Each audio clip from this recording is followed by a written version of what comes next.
അപ്പം ഞാനിങ്ങനെ കണ്ടപ്പോൾ ഒരു തമിഴ്നാട്ടിൽ നിന്നൊരു ആർ.പി. ഫീഡ്സിൻ്റെ ഒരു തീറ്റയാണ് ഇപ്പോൾ കൊടുക്കണത്. ഈ CFCയും ഡാനിപ്പൊടിയും കൊടുക്കും. അതിൻ്റെ കൂടെ തന്നെ ഈ പുല്ലും കൂടെ അരിഞ്ഞതും ഇട്ട് കൊടുക്കും.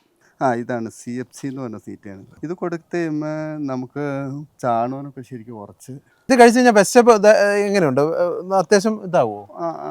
വയറൊക്കെ ശരി ഫുള്ളായിട്ട് നല്ല നിറഞ്ഞു നിന്നോളും. ഇത് ഡാനിപ്പൊടിയാണ്. ഇത് അവരുടെ തന്നെയാണോ? ഇത് അവർക്കടെ തന്നെ ആർ.പി. ഫീഡിൻ്റെ തന്നെ ഡാനിപ്പൊടിയാണ്. ആ. കഴിഞ്ഞിട്ട് ഇത് അന്നപൂർണ എന്ന് പറഞ്ഞ ഡാനിപ്പൊടിയാണിത്. ഇതും ഡാനിപ്പൊടിയാണ്. ഇതിന് ചോളം 40 കൂടുതലാണ്.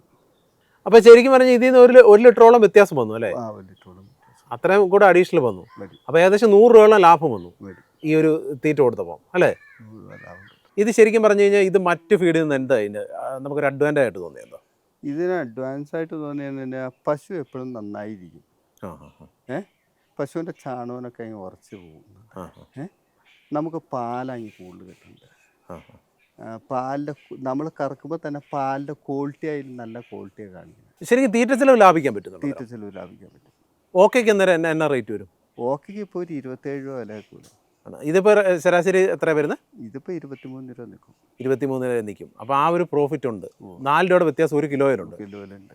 എനിക്ക് ഇടക്കറവ പശു നിൽക്കുന്ന സമയത്താണ് ഞാൻ ഇത് എടുക്കണേ, ഈ തീറ്റ കൊടുത്തു കൊടുക്കണേ. അന്ന് എനിക്ക് 6-7 ലിറ്റർ പാൽ വരെ മാറ്റം ഉണ്ടായിരുന്നു.